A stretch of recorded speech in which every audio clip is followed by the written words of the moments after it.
discussing. Just give me 2 minutes.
Just give me a minute. I'll just share your manual with you all. Okay, just give me a second.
Madam, any problem?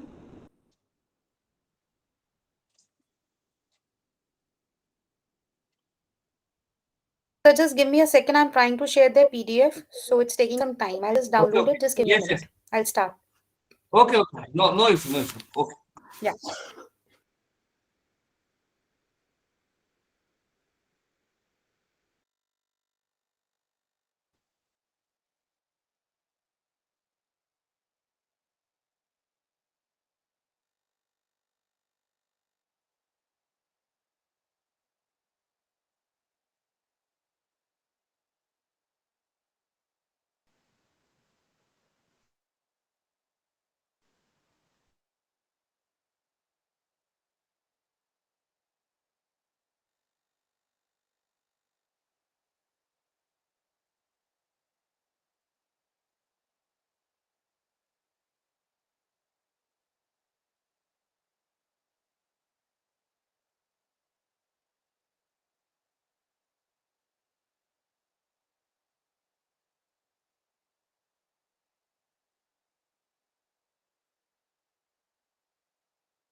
Yeah. So hello everyone, and let's start with your session.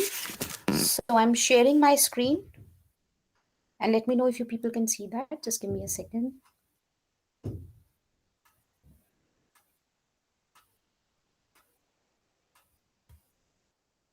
So is my screen visible to all of you now? Can you see your manual? All of you, are Not, you able to yes, see my yes, madam. screen? Please continue. Yeah. Yeah. It will take some time. Yeah.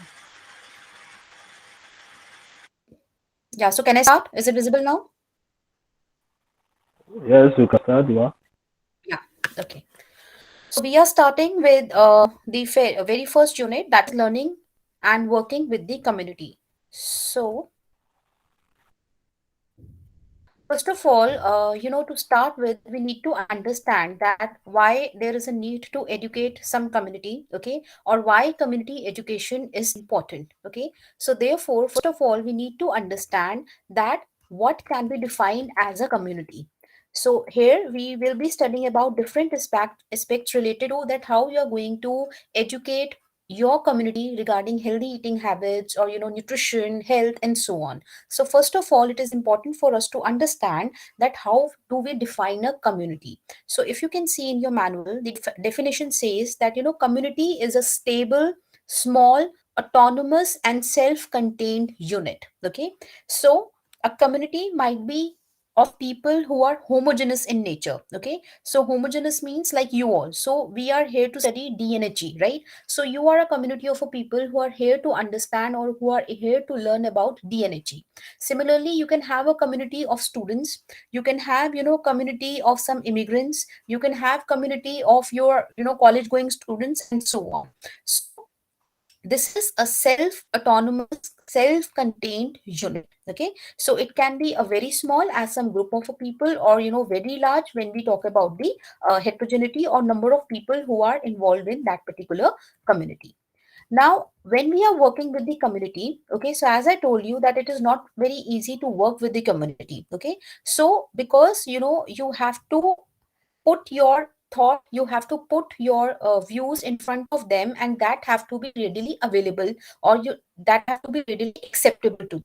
So whenever we are working with the community, you have to first locate individuals. Okay, so it is not that you will be going there and you will be telling them about some health issues or some nutrition related points, and they will be ready to accept that. So first of all, whenever we are working with the community, so this community might be of community belonging to some elderly population. This might be a community of some adolescent girls who are attending some school, or any type or any group of people.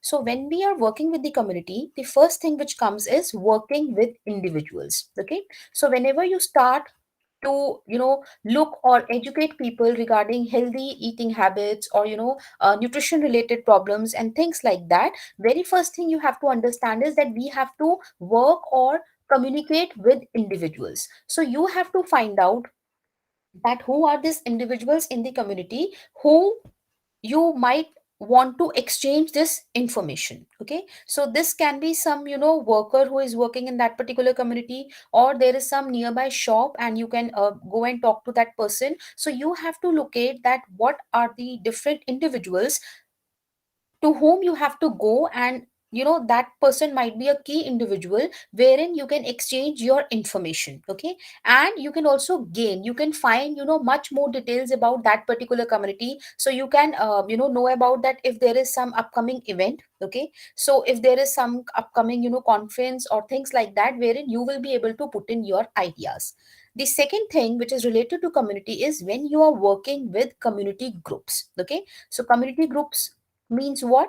That these are organized groups, people come together to solve their own issues. Okay, so one of the way in which you can actually help the people to identify and helping them to solve their problem is you organize them into groups. Okay, and when you are working in groups, you will be able to work together towards accomplishing a common goal. So for example, if we know that in one of your nearby areas, I ask you that you have to go and you have to communicate these adolescent girls regarding healthy eating practices. Okay, so what you can do is you can locate these adolescent girls in that particular area. You can ask them to form a group, and then there can be exchange of ideas, there can be exchange of information. So you have organized individual people, you have identified those individual people, and you have actually helped them to organize themselves into a group. And when they are a group, it will be easier for you to work together and also to achieve whatever your target is. So this is the very basic thing. Then when we move on to the next important thing, it also is related to working with other agencies. Okay, so we know that there might be many causes related to a particular health problem or related nutrition problem in the community. Okay, So maybe that problem is not being solved at an individual level, or when you have formulated the groups also. And then you can see that, only one agency will not be able to work towards accomplishing that goal. Okay. So if there is some agencies who is there in your community, so alone that agency will not be able to work towards the betterment of the people. So what you can do is that, these health workers, or agriculture workers, or school teachers, etc., so they actually coordinate with each other. So that means you, as a one person, or as a community group, or whatever, in way you have organized yourself, you have to work with already formed agencies. So that means in your community, either you can work at an individual level, like the first one. Second one is what, when you have organized your audiences into groups. Okay, so there, that can be a self-contained group, which is, there to help each other and to work towards the betterment of the community. And third is what, that, different agencies have to come together. So there might be some NGO which is very prominent in your community. There might be some school teachers, there might be some health workers. So all these independent agencies have to come together to resolve that particular uh, problem in the community. So which is obviously related to the nutrition and health education. So this was the very basic, because we are going to study about community nutrition. So in the very first aspect, we learned that what is community and how within the community we are going to work. Now, the most important thing, when we are studying community nutrition is what, that we have to identify the nutrition and health problems in that particular community. Okay, so if you are a community worker, the most important task for you is what, that you have to identify and you have to solve that what are the different existing problems in that particular community. So in this section 1.4, they have given you different examples by what ways you can actually identify these health problems. So you know that, people, you have to first know about your community. Okay, so you need to have information that, what are their traditions, what are their customs, what is their, socioeconomic background. Okay, what are their interests, what is their livelihood, in what type of work this community is involved in. So you need to interact and you need to gain very basic information, and then only you will be able to identify that what are the most important nutrition and health related problems in that particular community. Okay, so if, let's take an example, I go to a nearby community. Okay, and I first, it is important for me to understand that what are the basic characteristics of my community. Okay, so what I will be doing is I will be first analyzing that what is their basic background, their culture, their ethnicity, and other things related, which will be able to help me to know more details about the community. So whenever I am working, or I want to know, I want to identify that what are the existing nutrition and health problems, this information will be of help to me. So when I go into this community, I have information regarding everything which I talked about. I have information about their demography, what they are doing for their livelihood, what is their socioeconomic status, and other things, right?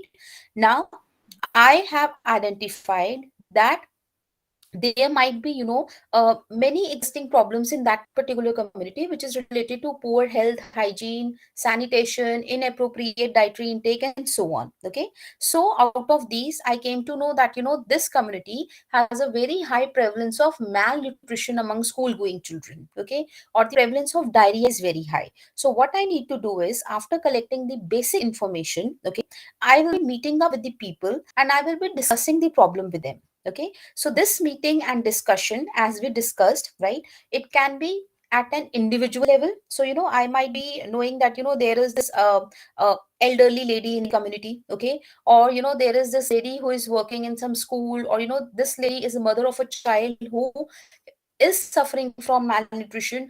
So you have to identify. Okay, because we want to gain more information that why this particular problem is existing in that particular community. Okay, so I have visited that community. I have retracted the very basic information related to that particular community. And my next step is what, that now I have identified that these are the common nutritional or health problems in that particular community. Then my next step will be what, that I'll be fetching more information. I need to do more meetings and discussions with community members. So I can do this at an individual level, or as discussed, I can create a group. Okay, so why I need to do is because I need to make people understand that why this particular problem is occurring in their community. Okay, and what will be the best plan of action to solve their problem. Whenever we talk about nutrition and health education, and we need to involve communities, you need to educate communities. First and foremost thing is what, that firstly we need to make our community aware of this particular problem. Most of the time community feels that no, we don't think so that there is any type of problem, or this is that serious type of problem, right? So firstly you have to make them understand that this is a major problem in their community and how it is affecting them. Okay, and then only when they will realize that yes, this problem exists, they will be coming up with different action points.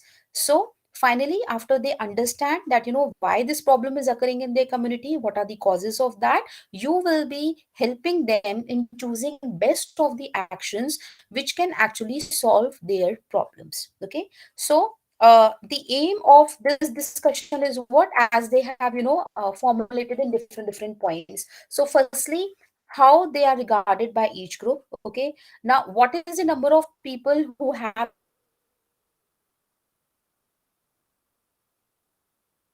these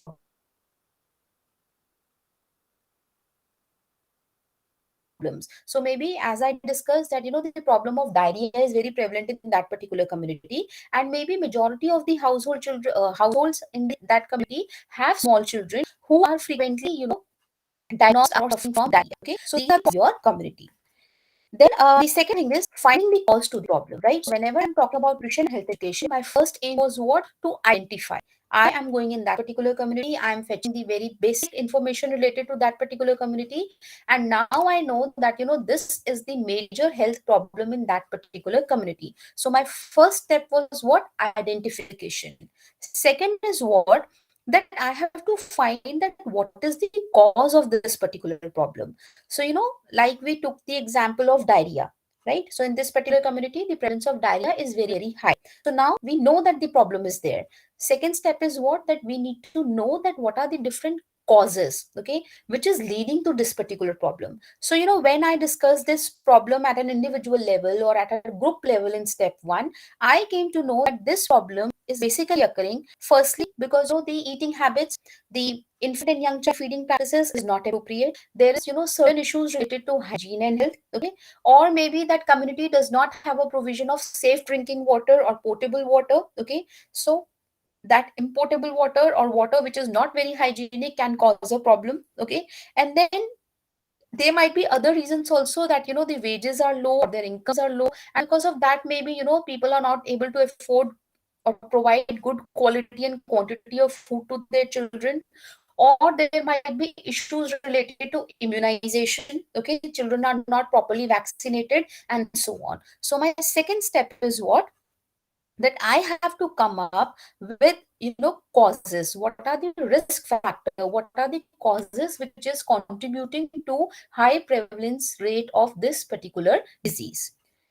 Then my C part will be what? That I have to develop a plan of action. Okay, so now on your table you have that what is the problem in the community, what are the different causes which is leading to that particular problem, and lastly, obviously, we are there to help them. So when we know that what is a problem, what is the cause, obviously I will be helping them with coming up with an action plan. Okay, so and this has to be done with community because it is for their betterment. So community participation is very important. The problem, the causes behind that, and accordingly you will be coming out with a plan of action. Okay, so let's take an example again, which we discussed, right? So this diarrhea problem is very much prevalent. Why? Because there is no good hygiene or sanitation practices which are there. The safe drinking water is not available. Maybe children are not properly vaccinated or immunized, and so on. So what is my plan of action now? That I have to take the help of government or some agency, wherein I will be able to supply safe drinking water to my population. Okay, that will resolve half of the issue. Then maybe I work with different health sectors or health sections, and I see that I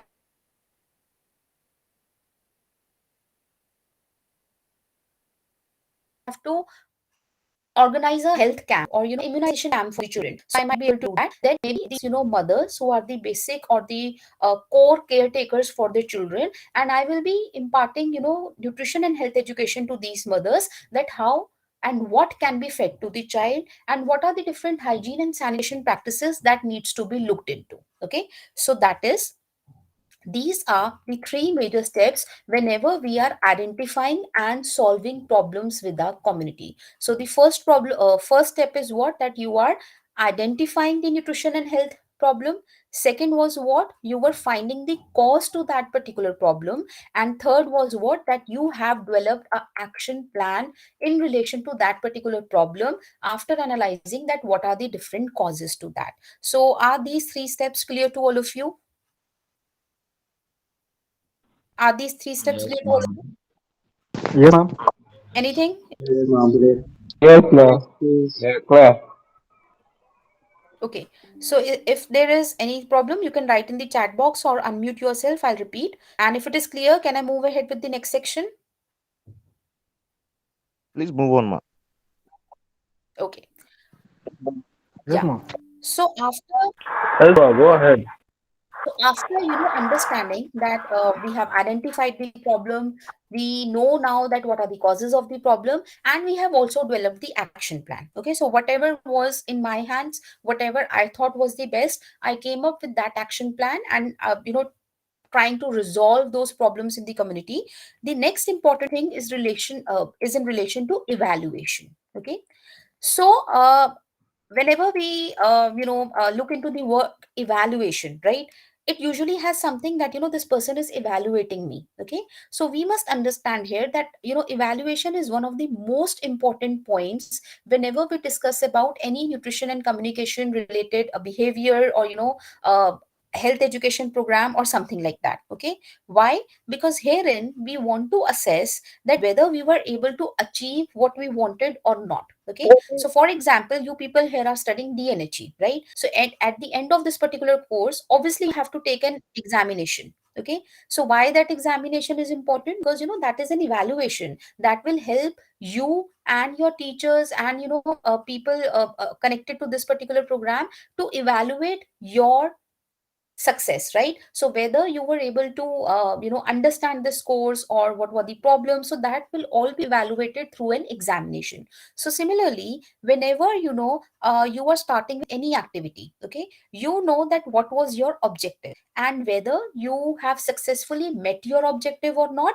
Obviously you need to evaluate that. Okay, so basically whatever plan of action you came up in the third step, like provision of safe drinking water or nutrition and health education for the mothers or so on, right? So basically these steps were aimed at what, these steps were aimed to change the practices and correcting the causes, right? This was our basic idea behind plan of action. So now when we are evaluating, so these results will actually help us to know that whether these incorrect practices or bad practices which were causing this particular problem of diarrhea or malnutrition, they are uh, they are now fewer. Okay, and the good practices or the right behavior which we preached, which we taught, okay, so whether they were able to help these people, okay, and there was improvement in the nutritional status of the children or not. Okay, so that is why evaluation is very very important to see that how the things went on. Okay, and whether your community was able to learn new behaviors. Okay, or these behaviors can be utilized to solve some other problems also. So whenever we talk about community health or nutrition and health education program, we see that evaluation is one of the most important steps. Okay, so this was a very basic unit related to community education, wherein we learned about that what is community. Okay, working at an individual level or in groups. Okay, or working with other agencies. So basically you're working with your community at these levels to provide them or share information on different activities. You can share your ideas, share your responsibilities, etc. Okay, and finally the basic steps which are related to community education are what, identification, second is analyzing the problems or the causes of the problem, and third is you are coming up with the action plan, and lastly evaluation is very very important. Okay, so whenever we go into the community and work with them, sometimes what happens is things do work. So I had this nutrition and health education session for mothers, and I wanted them to learn about good hygiene practices, sanitation practices, or what are the good dietary modifications that can be done. So maybe for this community it worked, right?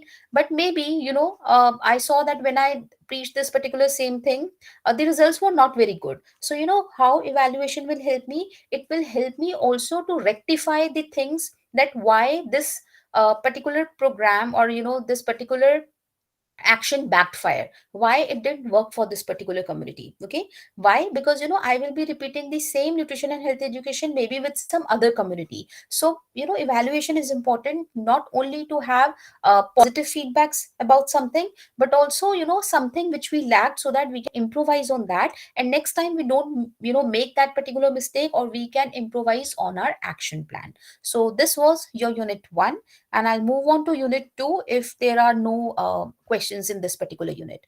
So you can take 2 minutes, you can flip through your manual, and if there is anything you need to ask, you need to discuss, you're most welcome. So any questions, any inputs, you're most welcome.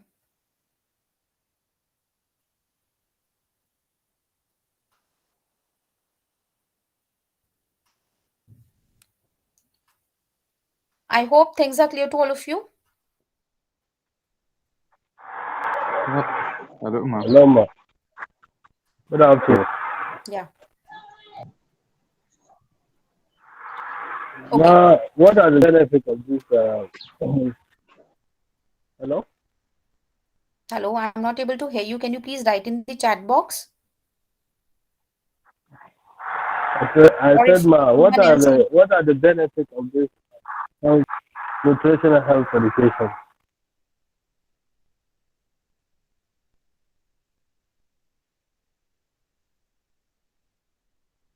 What are the benefits of this nutrition and health education?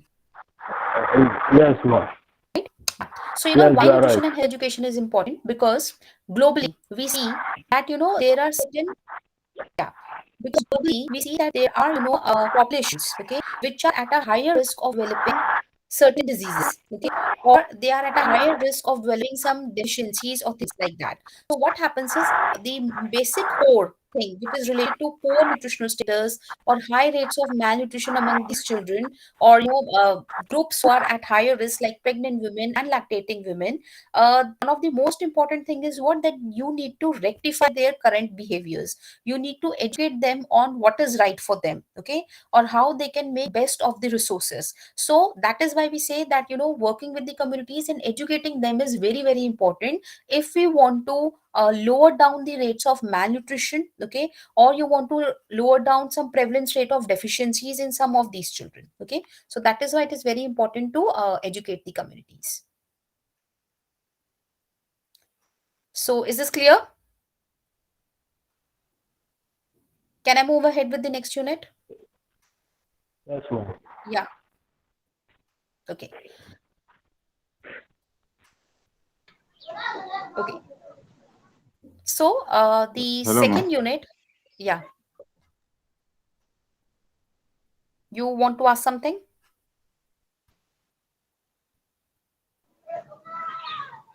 Hello, ma. Good morning. Good morning. Yeah. Yeah. Hi. You have some question?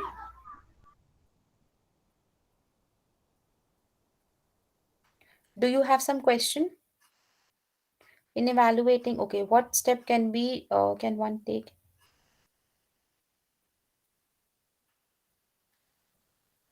Okay. So see, first of all, when we are talking about working with the community, and yes, working with community is not easy. And this is a very good question actually. That what if your community is not complying to work with the intervener? Now as a health worker, or if you want to help your communities regarding something, the first and the first most important step which you will be doing in upcoming units is rapport formation. Okay, so if you are just going into the community on the very first day and you are blabbering about what needs to be done, what needs to be corrected, nobody is going to help you. Okay, so that is why we say that whenever we are working with the communities and you need to educate them, you need to exchange information, ideas whatsoever in that particular community, the very first thing is related to rapport formation. So that is why initially when I talked that you go and meet some individuals in that particular community. Okay, and if possible you should locate in for the key people. Key people means that there are some people which we see around us also. Okay, so in our community, in our families, there are some people uh, who we look up to. Okay, or if there is any emergency, anything, any problem in our community or our in family, these are the people to whom we go or we look up into. So if your community is very resistant in adopting certain ideas or things like that, you first have to see that what are these hindering factors. So first important thing is that rapport formation. You have to make yourself a part of that particular community. Okay, and then it has to be a two-way relationship. Okay, so whenever you are going, if you are going in a commanding position, that you don't know anything and I am telling you, this is not the way in which your community is going to accept. So firstly, form a rapport with them, know about them. There might be certain prohibited foods in their community, their culture does not allow them to consume certain food items, so you should be very very available, knowledgeable regarding that also, and in that ways your chances of failure will be less. Then the second question which is related to that, is there any standardized outcome measure being used? This totally depends on what were your objectives. Okay, so if my objective for communicating with my community was, say that there is a group of adolescent girl whom I want to teach the importance of a healthy diet. Okay, or I want to teach them that what are the different sources of iron and so on in their diet. So evaluation will be dependent on the fact that after that particular program, how many of these adolescent girls, okay, actually started having foods which are rich in iron, or they decrease the intake of foods which inhibit the absorption of iron and so on. So evaluation action, there is no standardized outcome. It totally depends that what are your objectives and whether you were able to meet them or not. So that can be done in many ways. Okay, so if I had this nutrition and health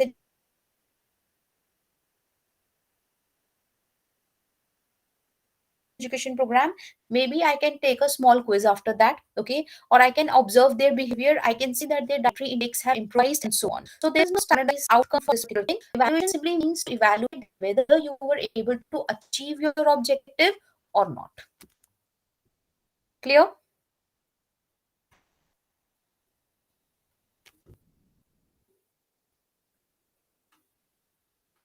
So can I move ahead with the next unit? Yes, let's move on, ma'am. Thank you very much. Me. So Yeah. now, present my screen again.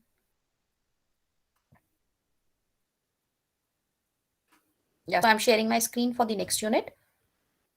Now, the second unit is community nutrition and health. Okay, so the first unit was very basic, that how we are going to approach a community, identify their problems, knowing the causes of those problems, coming up with the action plan, and finally evaluation. Now, herein the very first thing which we are going to talk about is the concept of health. Okay, so whenever I talk about health, usually if I ask you that whom you will consider a healthy person, right? So initially health was related to physical health. Okay, why physical health? Because if I am a person who is physically fit. Okay, I do not have any deficiency symptoms, I'm physically fit and fine, so you will be considering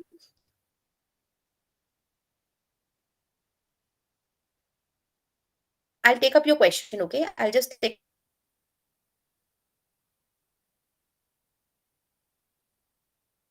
your question. So take up your question after this unit. So whenever I talk about health, usually, we relate health to the physical health. Okay, that if I am physically fit, I do not have any problem, I do not show any signs and symptoms, I am healthy person, right? But when I talk about the official definition of the health, mental and social well-being, and not merely the absence of disease. Okay, so maybe I'm a person who is not having any type of disease. Okay, so I do not have any physical sign and deficiency symptoms, and I do not have any type of disease, right? But still, it has to be physical also. But along with them, the other parameters for health is what? Mental and social well-being. Okay, so it is a state of complete physical, mental, and social well-being. So whenever I'm talking about health, I will be talking about these three dimensions. Okay, so always remember the three important dimensions of health are what? Physical, mental, and social. And obviously, these three do not work in isolation. Okay, so when I talk about physical health or mental health or social health, all these three are interrelated to each other, because we say that our physical health is impacted by our mental health or social health, or my mental health is now being affected by my physical health or social health. So these three are not independent. Okay, so these three do not work in isolation. Okay, now the fourth one, particularly in Asian countries or India, the fourth dimension of health is also related to spiritual health. Okay, so I'll come on to that. So please understand that health has basic three dimensions: physical, mental, and social. And in some cases, we add the fourth dimension also, which is related to spiritual health, and I will be discussing each of these dimensions. Okay, so let's come on to the first one, which is the physical health. Now, physical health is the most common dimension, and it is most easy to assess. Okay, so physically, if I am assessing you, so I will be physically seeing you. I am seeing that you are active. Okay, you are responsive, you're doing your work well, the skin is smooth. Okay, there are no signs and symptoms related to any of the deficiency, your posture is correct, you have good appetite and things like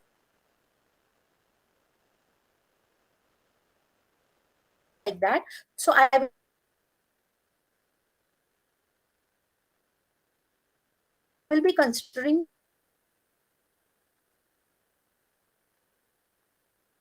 you to be a healthy person physically. Okay, so this is what? This is the first dimension of the health. Okay, so this is what? This is the physical aspect of the health. The second aspect is what? Mental health.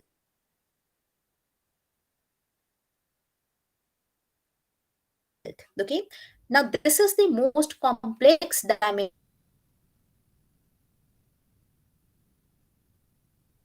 dimension of the health. Okay, nowadays you will be seeing that most of us are physically healthy. Okay, nowadays you will be seeing that most of us are physically healthy. Okay, but mentally we are on a storm. Okay, so you will be seeing people nowadays who say that they are depressed. Okay, they have anxiety issues, they are stressed about something physically healthy, overloaded by, I'm depressed about something. So the second parameter of health is related to what? Mental health. So please understand, a person might be physically healthy but not mentally healthy. Okay, or might be the person is mentally healthy but physically I have some infirmity. Okay, so these can be dependent, independent, depending, and it varies from person to person. So the first two dimensions of health were what? First, that was related to physical, and second, that is related to mental. Okay, so mental health is all related to freedom from internal conflicts. Okay, when you have very good control over your emotions. Okay, and particularly in regard to negative emotions, like feeling of fear, jealousy, or anger, or competitiveness in very excess manner. Okay, so all that is related to your mental health. Now, the third dimension of the health is related to what is known as to be social health. Okay, now, maybe I'm physically okay, right? I'm also mentally fine. But there are certain sections of the people who will not be classified or who will not be recognized to be socially healthy. Okay.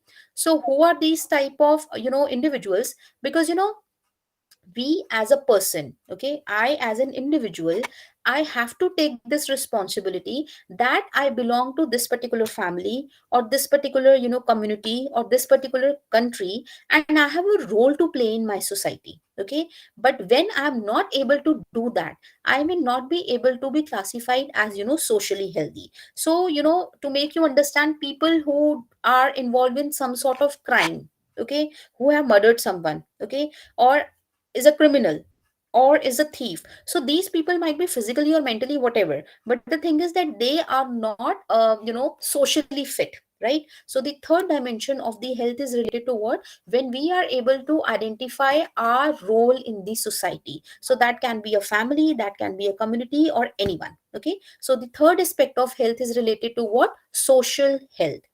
Now, the next one, the fourth one, is related to spiritual health. Now, this is a very new dimension, particularly in the Indian context, right? And nowadays, we see a lot of people who say that, we are spiritual, right? And in Asian countries, particularly in India, where we have many religions and other things. So, usually the spirituality overpowers with religion, okay? But anyhow, the aspect of the health, which is related to spiritual health, is what? That when you are looking for the people and you are concerned about them, okay, and you do not see anything wrong in that, right? So you say that you have a good spiritual health. Okay, so basically it might not be directly related to whatever religion or customs you are following, but you are in a position wherein you do not want to do any bad to the people. Okay, so there is a genuine desire from you, there is a general concern from your side to help and to be helpful to other people in the society. Okay, so this is what we need about learn about spiritual health. So nowadays, to improve your inner peace, okay, or inner happiness, people get involved to improve their spiritual health by joining some yoga classes. Yoga is very famous, right? Or you can involve yourself in some sort of meditation. So when you look into your inner happiness, okay, so that is all related to your spiritual health.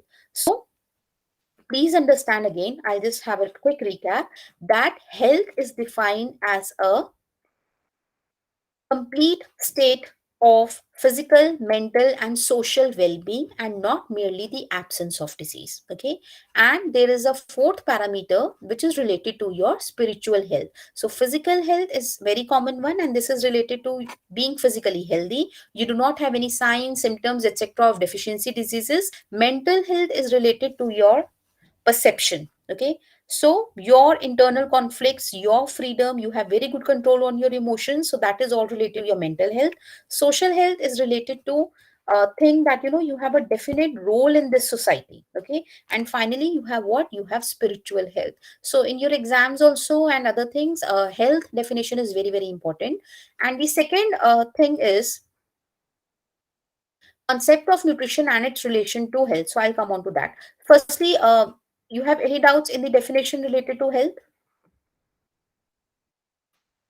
Anyone who has any doubts related to the concept of health?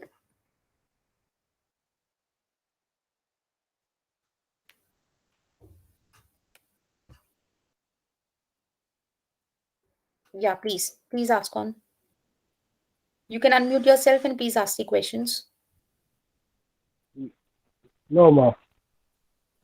It is clear. Okay, so the concept of health is very clear. Yeah.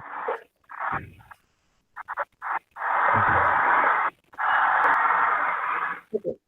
So, sometimes what happens is that as I discussed earlier, that these are the four, dimensions of health, whether we talk about physical health, mental health, or spiritual health or social health. Now, out of these two, the most important ones are your physical health and mental health. Okay. And usually we say that your physical health can have an impact on your mental health, and your mental health can be impacted by your physical health. Okay. So, how? I can just give you an example. Yeah, you can include the fourth concept in the definition, which is spiritual health. So after writing the three of these, you can write that the fourth dimension is also included, which is related to spiritual health. Okay. So when I talk about physical health impacting my mental health, so what happens is, see, constantly, if you say, I have, I had some accident. Just take an example, right? And in that accident, maybe I have lost my leg. Okay, or there is some infirmity because of that. Yeah, I will request Abdul Majid to please mute because there is, yeah. Okay. So what happens is that in this case, if there is some physically there is some problem with this particular person, so over a period of time, this can have a toll on my mental health, because I have I have this particular accident and I lost my leg, or there is some infirmity which has been caused because of that particular accident. So I might be feeling inferior to others. Okay. So let's take an example that there is a child who had some, problem in walking. Okay. So when this is a physical problem for this particular child, but over the period of time, when this child sees other children playing normally, okay, so what will happen? Continuous threat, constituent fear that I am not one of them will have an impact on his or her mental health. So this is how your physical health impacts your mental health. And sometimes your mental health also impacts your physical health. So for example, I am in constant stress. I have, deadlines to meet. Okay. And I'm not able to adjust with that. So this constant stress, this constant anxiety has led to what? I have raised blood pressure now. Okay. Or I have diabetes, or I have raised blood sugar levels. So this is how physical health can impact your mental health, and your mental health can also affect your physical health. Okay. So please ask your questions. No, there is no meditation or something related to spiritual health. It is just a aspect wherein you do not want to harm others. Okay. So you understand that spiritually you are a good person when you are in, in a frame wherein you want to help others. You do not see bad in others. Okay. And in certain, I told you that in certain aspects, the spiritual health comes with your religious factors also. Okay. For attendance related queries, you will have to talk to sir. I think towards the end of the class, he will be able to help you. Okay. Then there was this question related to the first unit, that if you come across a poor education system in your community which requires financial support, how can you see? That is why we said that in community you have to work with different agencies. Okay. Because you as a person might not be able to fetch in that change because of limited number of resources. So you will have to talk to other agencies which are involved. You have to combine, you have to talk with other people, other agencies, and then together as a part you will be able to help the community in whatever method you think is important. Okay. Okay. Now, after coming on to the very basic concept of the health, the second unit is dealing with what is the concept of nutrition and its relation to the health. Okay. Now obviously how nutrition and health are related. Nutrition is you are we all are here to study nutrition, and I hope that in your DNHE1 or previous sessions you might have come across what is health, what is nutrition, and everything, right? So when we are here to understand that what is nutrition, Sorry, okay, madam. so the most simplest, yeah, I have some question, madam. yeah, sure, please ask him. Uh, y- yes, I'm inquiring. How about the economic aspect of this? Can it also affect someone's health? Economic dimension. Like how much a Yeah, so your person question was earns. Can related it to, also affect? I think your volume is really very low. I'm not able to hear you. I was Yeah, can you asking please about repeat? economic aspect. Yes, I was asking about the economic aspect of health. Economic aspect of health. Yeah, Yes. obviously, because whenever we talk about health system of any country, okay, health will cost money. So depending upon your area of residence or your country, we see that there are many health schemes which are being offered by your government, okay, which might be free of cost, and then there might be other things which will cost you money. So economics play a very important role in the health, and that is why we say that health should be universalized. Okay. And we also say that it is one of the most fundamental right of any person anywhere. Okay. So if I am able to look after myself, my government, my country is able to look after the health requirements of their people, so that is the most important thing. So whenever we talk about primary health care, which is one of the chapters in your upcoming sessions, so that is related to that you are able to provide the very basic facilities related to health, and that has to be done by different agencies and governments of your country. So economics is very important. So as far as government or national level is considered, so it is dependent that what schemes, what policies they are coming up for the betterment of the people. But yes, in most of the cases, this has to be related to finances. So you will have to see that if you are working towards the betterment of that particular community, you can talk to people, you can talk to some NGOs, okay, you can talk to some people who are practicing privately, and they can come and help you, okay. So these are the different things which can be done if you have financial constraint in that particular community.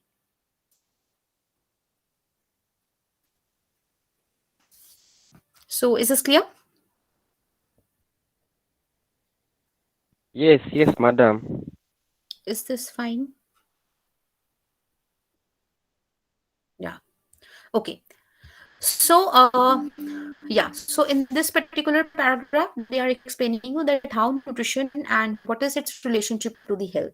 Now, obviously, what is nutrition? Nutrition is the simply a study to understand that what happens to food once it is consumed by an individual. Okay, so we intake food, you eat food. Okay, and what is nutrition? Nutrition is a study that what happens to that food once it is inside you. Okay, so what are the different ingestion processes involved, how this is digested, how this is being absorbed, the extra one is being eliminated, and how this absorbed food is helping you in some way. Okay, so this is nothing, this is a nutrition specific discipline. Now, how nutrition is related to health? Obviously, if you are consuming, you are a person who eats a healthy diet. Okay, and by balanced diet I mean that you are including foods from all the food groups in correct proportions, everything. That means you are eating a healthy diet. Okay, so if you are choosing right kind of food in right amount, obviously that will keep you in a good health. Okay, I am a person who is not consuming green leafy vegetables. I am a person who do not like to consume fruits on daily basis. These are long choices. Okay, so anything wrong with my dietary intake, both quantity wise or quality wise. So if you are eating too less, that can be a problem. If you are eating too much, that is also a problem. Okay, and this is not related to only quantity, the quality also matters. Okay, uh, our diets should be diversified. We should, if I am a person, I need to have a balanced diet, then in my daily diet I need to have inclusion from all the food groups. So I need to consume milk and milk products also, cereals also, pulses and legumes and beans also, green leafy vegetables also, and everything. Okay, and we know that if the food is not consumed in right quantities or qualities, this can result in malnutrition. Okay, so you can please underline this term. What is this term? Malnutrition. Okay, so mal stands for what? Something which is incorrect. Okay, so malnutrition, usually if I ask you that can you give me example of malnutrition, right? So usually this malnutrition is related to undernutrition, but we must understand that if undernourished, to be an undernourished person is malnutrition, then excess of something is also equally bad. Okay, so if I take an individual, in that case she's weighing, she's having extra weight than what it should be. Okay,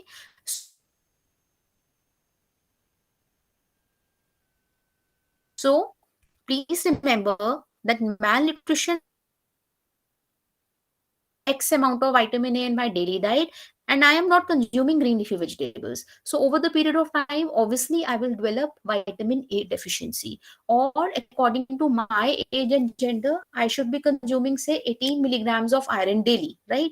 But I am not consuming animal foods. Okay, or I am not consuming green leafy vegetables and other things which are rich in iron, and my daily intake is not meeting 50% also, right? So in that case, over a period of time I will have deficiency of iron. Okay, so I might be having low hemoglobin level, I will develop anemia, right? Why? Because my diet lack in that particular thing. So the first aspect of malnutrition is related to what? Undernourishment or undernutrition. On the other hand, overnutrition is also the second extreme of malnutrition. But herein what happens is that when you are consuming excess, right? So if I'm if there is this person who who is consuming more calories than required. You should be in a state of equilibrium when we talk about energy. So your intake of energy should be equal to output, because when you're consuming more of the calories but your work output is less, so what will happen over the period of time? This extra amount of energy will get converted into fat and you will become overweight and obese. Okay, so that is the second aspect that is related to what? Malnutrition. So please remember, malnutrition has two terms. First is what? Undernutrition, and second is what? Overnutrition. Then there is a term which is known as nutritional status. Okay, so nutritional status is nothing but it is a condition that, a condition of a health of an individual. Okay, so if I ask you that, if I get a 4-year-old child in front of you, okay, and I ask you that please comment on the nutritional status of this particular child. Okay, so accordingly you will be letting me know that, the nutritional status of this child is good, poor, or whatever, right? So that is what, that is the state of the health. Now this state of health will be influenced by intake also. Okay, and also that how this food has been utilized. Okay, so it is not only the intake which will determine your nutritional status. Say my intake is fine but there is some problem with the absorption. So two things which are important in, determining the nutritional status are what? First in the intake, and second is the utilization. So that is why we say what, that nutritional status is a condition of an health of an individual as influenced by the utilization of the food consumed. Okay, so this is what is all related to your first chapter, or first concepts in unit 2. So is this thing clear up till here? Otherwise I'll move ahead.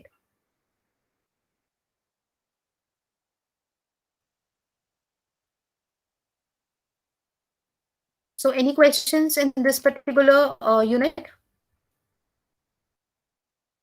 I mean, by the concept of health, and then obviously malnutrition. Anything you want to discuss, you want to add on in this particular section?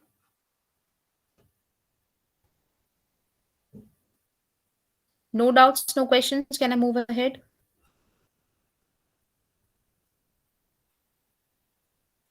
Okay. Just give me a second. Hello, ma.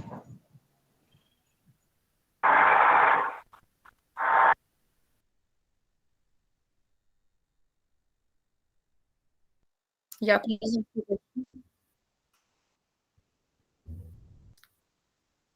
Yes, please ask your question. You can unmute yourself.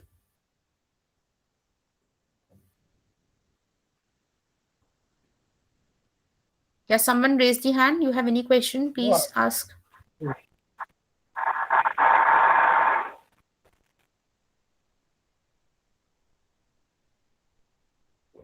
Go ahead, ma.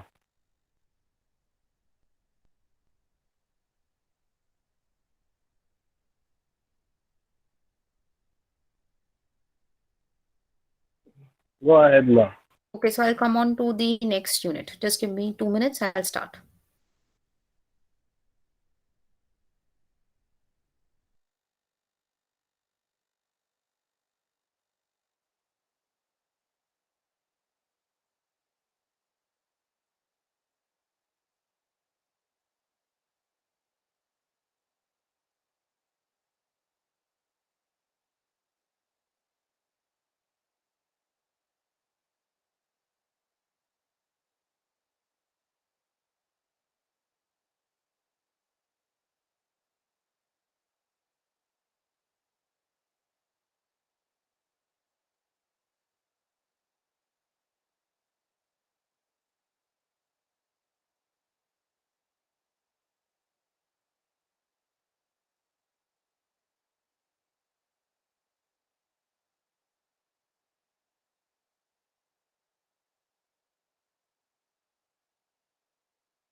Yeah, so let's start with the next thing. Just give me a second.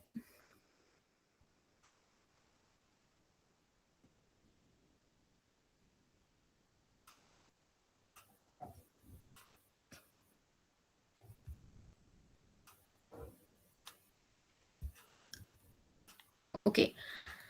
So this is a little, repetition, but this has a little more details. So I'll discuss that. So herein you have two important definitions related to community nutrition. So, in the first unit, we understood, or we discussed about that what is a community. Okay. And herein you are relating nutrition to the community. Okay. So see, nutrition aspect can be related to an individual, to an family, but when you have a larger picture to that, okay, you want to assess the nutritional requirements, or you have to, see the problems or causes or possible solutions at a community level. So that is what is related to community nutrition. Okay. So whenever you are assessing the food and nutrition situation, okay, of a community, so I want to assess that what is your nutritional status. So what is the nutritional status of students or scholars who are studying DNHE? Okay. So community nutrition is referred to what, whenever you are assessing the food and nutrition situation in terms of that what are the different problems which are existing, or what are the causative factors, what are the possible solutions, what can be done for preventing that particular problem or cure of that problem at a community level. Okay. So that is what we mean by community nutrition. Now, as discussed earlier, there are three clear cut community nutrition aspects which we have already discussed, but herein they have put in some details. Okay. So you have community diagnosis, development and action plan, and evaluation of action. Okay. So first step, community diagnosis. So this community diagnosis is related to what, wherein we studied in the first unit about identification of the problem. Okay. So that identification of the problem is related to what, that identification of the problem is what is referred to as community diagnosis. Okay. So here you have to identify that what are the common diseases which is prevalent in that particular community.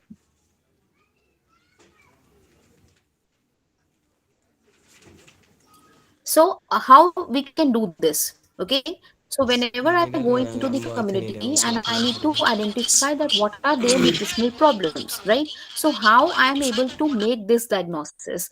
So this,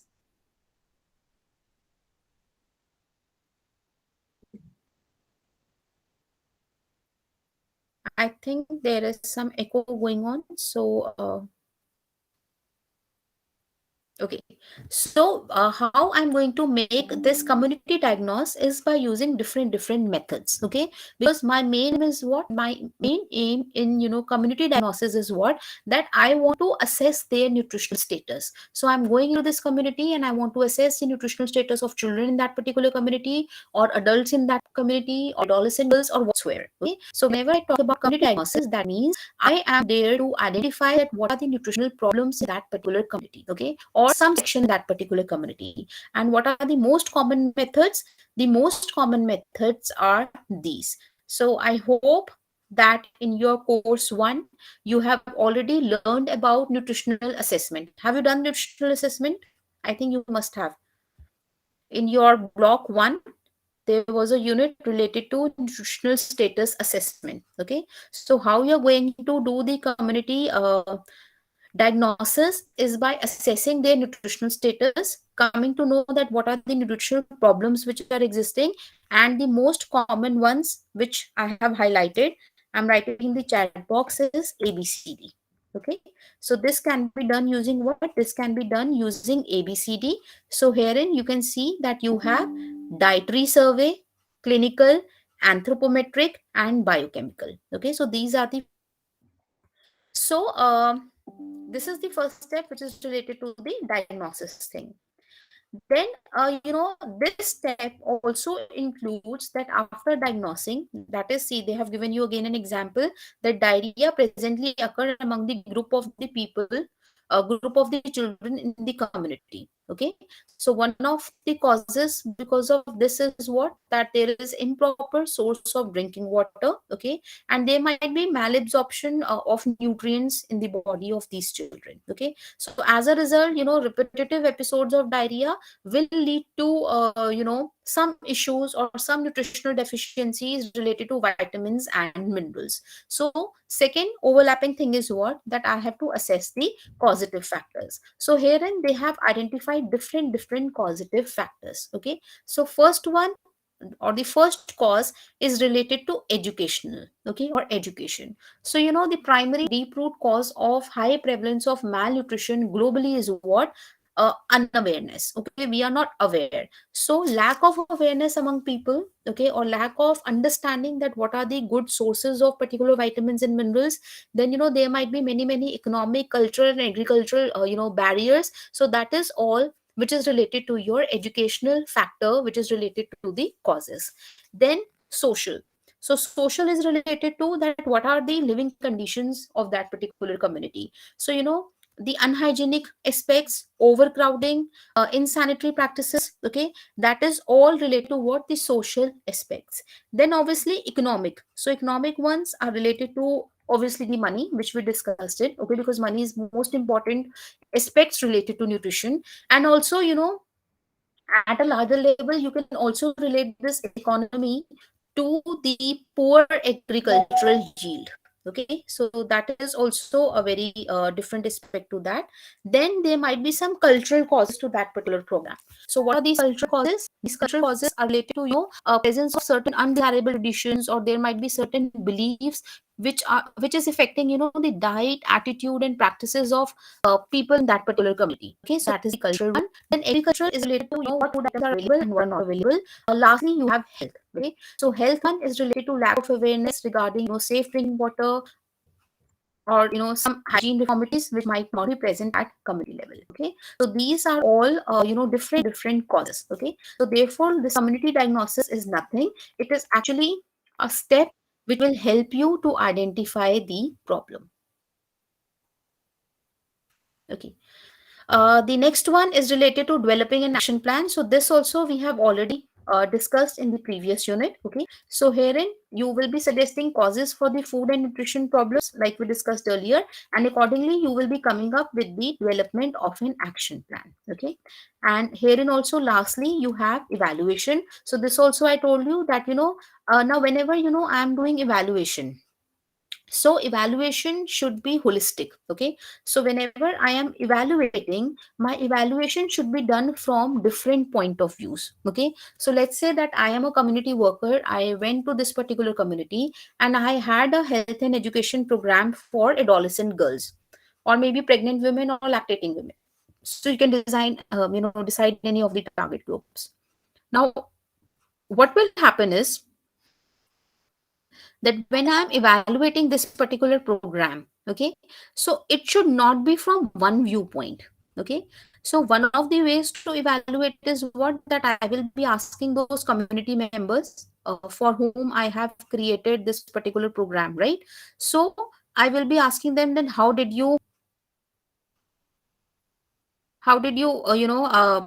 feel, or how do you think that this program worked for you, or what were the positives and negative aspects. But then to make it more holistic, to have a better picture of my program, I will be more interested in taking viewpoint of my community also. Okay, but also people who have attended this program who are not a part of that particular community. So maybe there is a health worker who works there. Okay, or there might be people, or some NGO which is involved in that particular community. So what will help me in doing this is that I will get the perception of different people who are working with that particular community. So something might be of good to that particular community when I had evaluation from the community. But there might be some good points which I can get when I got this evaluation done from other members. Okay, so maybe the NGO is all involved, or there is some school teacher involved in that particular community, or there is some primary health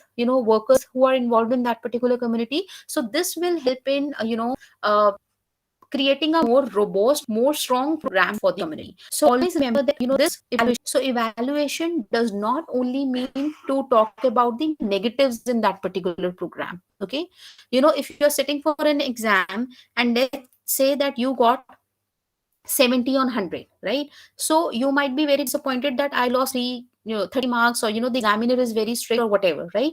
So that examiner has given you 70 also. Okay. So this is what, that whenever we are talking about evaluation, you please see that it has to be in both the terms. So it has to be related to the positive aspects also and negative aspects also, because at the end I need to have greater details related to my program. Okay. So this was nothing, this was related to your evaluation of the action. Okay. So in this particular unit, we learned about health, malnutrition, working with the community, what are the different causes to this particular problem, and also the details regarding the evaluation. So this was your unit. Okay. Now, anything else in this particular unit? Yeah, this was the unit. Hello, ma. No, Yeah. we are So good to please go. ask Ma, questions. Yeah. ma? Hello, ma.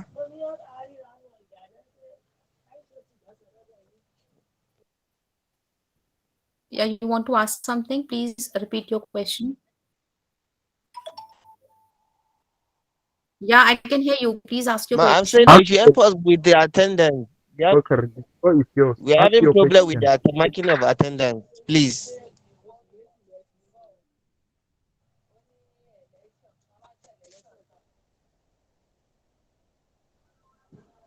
Hello. Attendance. You have some problem related to the attendance.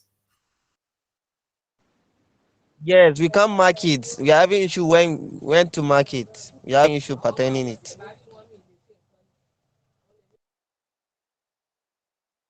Towards the end of this session, sir will help you out. Okay. Okay, ma. Thank you, ma.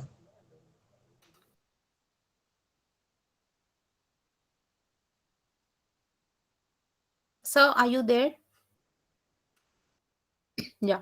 So towards We the are end of there. the We are session, there sir with will be you. able to help you. Okay. So just give me a second. So let's take a break of 2 minutes. Okay. So have some water, O- 2 minute break, and I'll then start with unit 3. Okay. Okay. Yeah. So just a break of 2 minutes and I'll start with the next unit.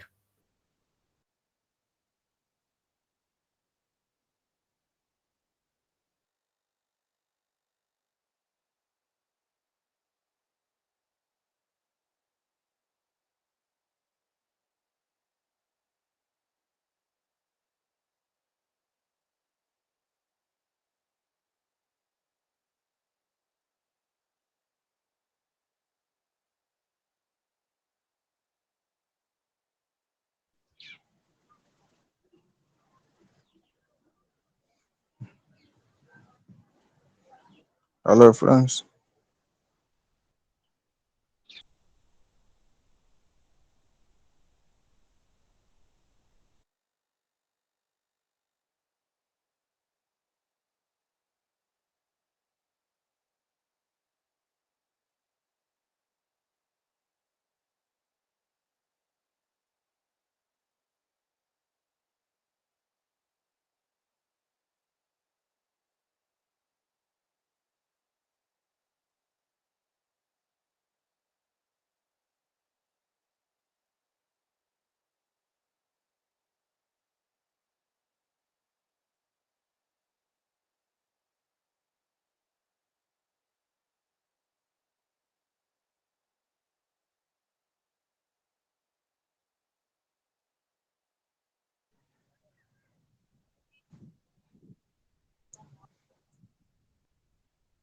Hello, everyone.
It's like the place is very quiet. Hello? Hello, my friend. Yeah, what's happening? Everyone is Abdul quiet. Samad. It's a 1 minute break. I'll just start in a minute, okay? Okay. Yeah, I'm here only. I'll Hello. start.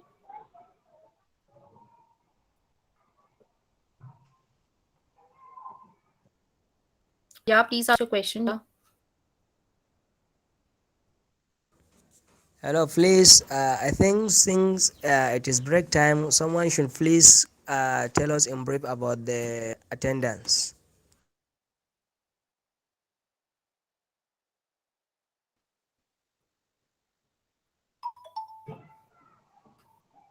Okay, I Guys, I think think about there the is a attend. problem somewhere. So let's all wait for the administrators to address the issue. Okay. Yes, that will be better. Also.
Yeah, so if you don't have any questions, I'll just start with the next unit, and in the last, I will be taking up your questions and queries. Okay.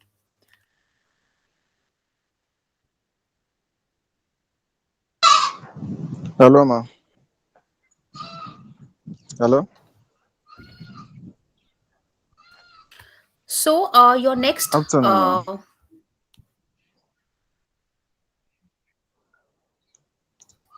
Ma. unit, yeah, yeah, please ask your question. Yeah, good afternoon. Ma.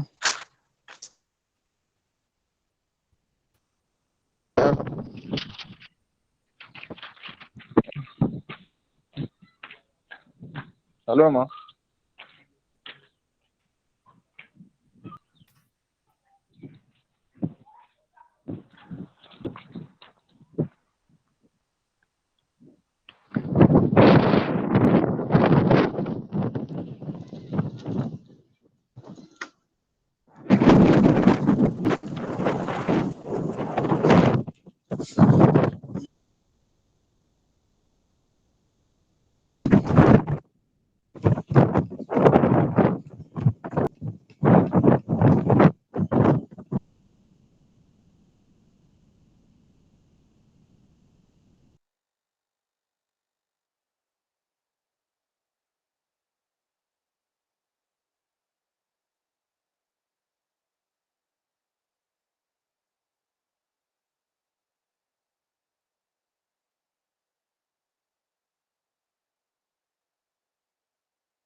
Dear students, we are from RC Pune, and now the expert will rejoin. There is a technical problem. Please wait for 2 minutes. Just 2 minutes. She will be joining back.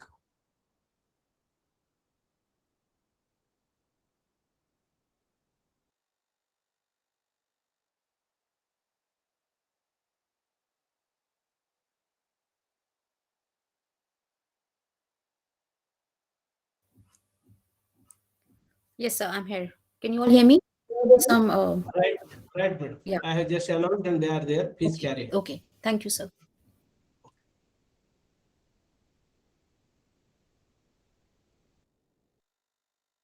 Yes, so we will be discussing the next unit, in which we will be discussing about what are the different, factors which will have an influence on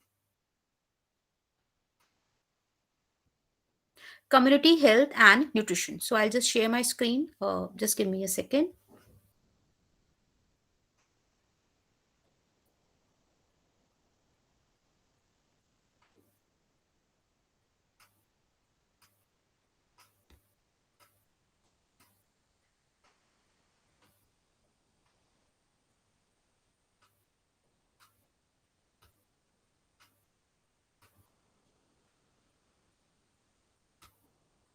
Yes, so can you see this particular PDF? Is this visible to all of you?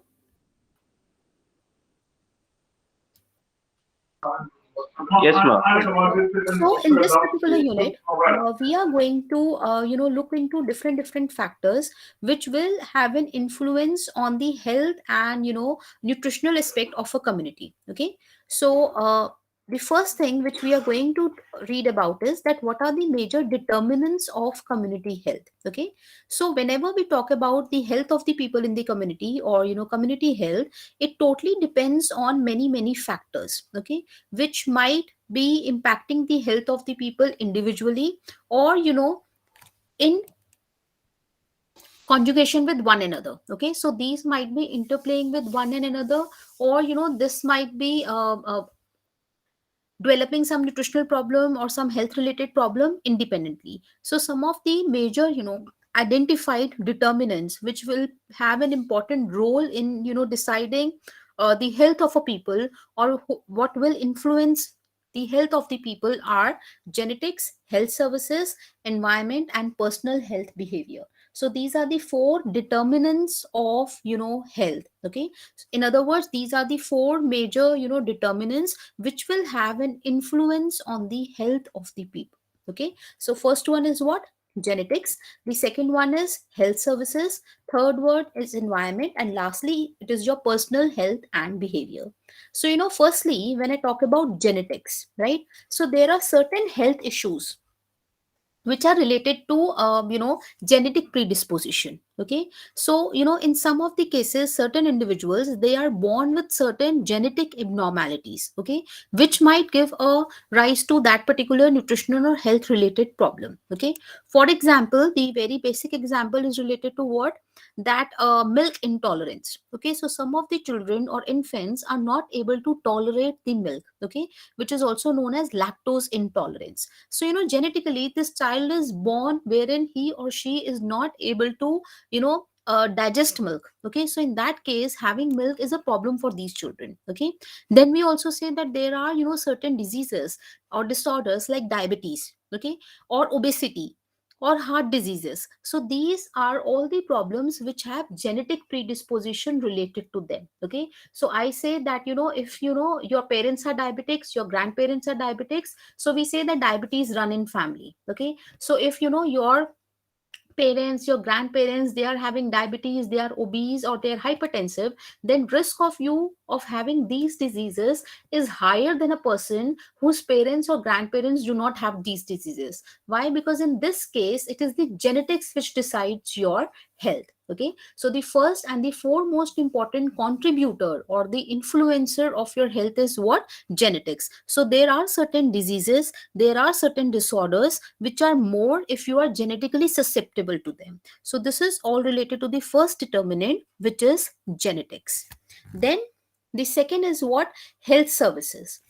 Now, particularly in Asian countries, in developing countries, this is the most important factor, because the type, the provision of health services which I have with me will obviously have an effect on the health status. Okay, so for example, there is no nutrition and health education which is available to the children or to the community people. Okay, so if I do not have, if I am a person who has no good information related to what is to be eaten, what is not to be eaten, or what can be good for me, so for that I need to have people who can counsel me. But as a part of my system, I do not have anyone who can tell me about do's and don'ts. Okay, so to whom I am going to seek the help from?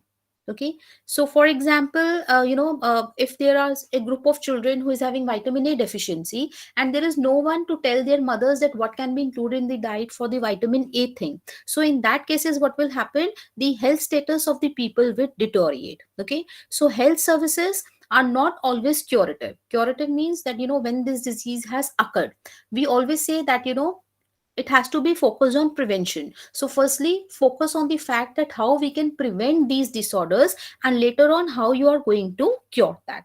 So this aspect of the health is related to what? Proper provision or adequate provision of health services. And obviously these health services, okay, for example, in India we have different programs which are related to supplementary feeding. So we provide free food, or school food, midday meals to our school going children, right? So this has to be something which is accessible to all, which is affordable to all. So this is the type of health services which we are talking about. Third factor is what? Environment. Now both your physical and social environment will have an effect on your health. Okay, so when I talk about environmental health, that is all related to better feasibility of sanitation, education, availability of good food, okay, etc. So that is all related to my environment. Okay, then also I have personal health behavior. So when I talk about personal health behavior, that is all related to your individual choice, what you are doing. Okay, so obviously you need to promote certain health related behaviors which will do good to you. Okay, and you need to avoid or reject which are not going good to you and which will be harmful to you. So if you are smoking, you are consuming alcohol, etc., you are not doing physical activity on regular basis, so all these are your personal health related behavior, and this will have impact on your overall health. So whenever I talk about community health, I need to understand that the major four determinants of community health are what? Genetics, health services, environment, and personal health behavior.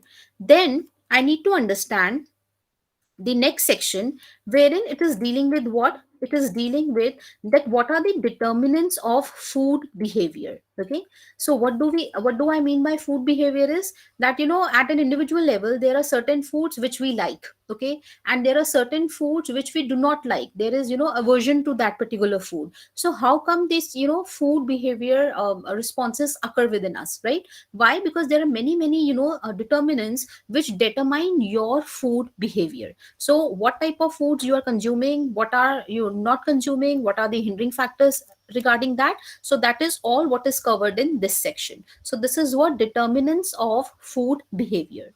So when I talk about determinants of food behavior, that is what are the different influencers which will have an impact on my acceptance of certain food or rejection of food. First is availability. Okay, so we must understand that wherever we are residing, the first and foremost factor which will have influence on what you are eating and what you are not eating is related to food availability. So within one country also, like in India, this is a vast country, and we know that there are certain foods which will be available in the South India and North India. There might be some foods which are relished by East Indians and not the West Indians, so there is a disparity. So this is what this comes from, both cultural and physical factors. Okay, so we have to understand that physical availability is one of the most important criterias which will decide my food acceptance or my food behavior. Like there is one population in India who eat wheat.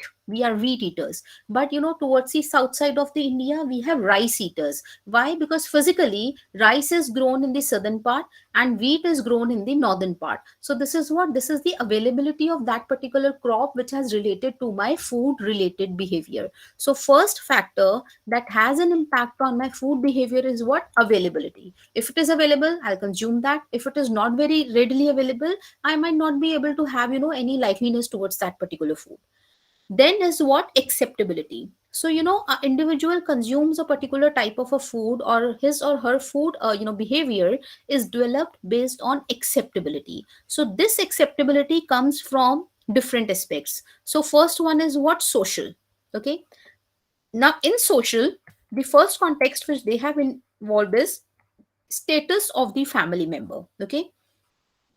So usually what happens is, in Indian terms I'm talking about, and particularly the rural areas, we still have a regime wherein when we eat together, male members of the family are given first preference. Okay, so while serving food, we see that in certain communities from rural background, ignorant people, so in that communities what happens is the male members of the family are served food first. Okay, and maybe the mothers, the women, the girls, they are served at the end. Okay, so this disparity can also have an impact on my food related behavior. So the status of the family member is related to what? That how food is distributed, say within the family also. Okay, then influence of head and other adults. Now the we usually say that you should never reveal your food choices in front of the children, because children, they seek you. So if even if you don't like something, don't disclose your likeliness and dislikeliness, particularly in terms of food, in front of children, because they will copy you.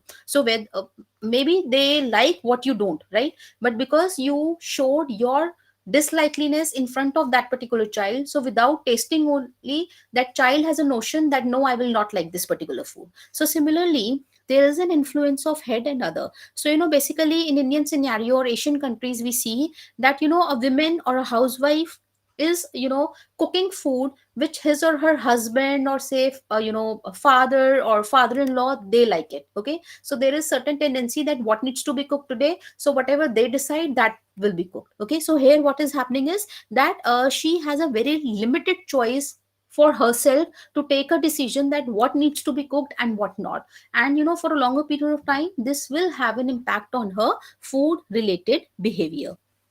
Then obviously religion play a very very important role. Okay, so again in Asian context, we follow very different type of religions. Okay, our practices are very very different, and that is basically related to consumption of non-vegetarian food items and animal food. So in certain communities and religion, you prohibit the consumption of animal food.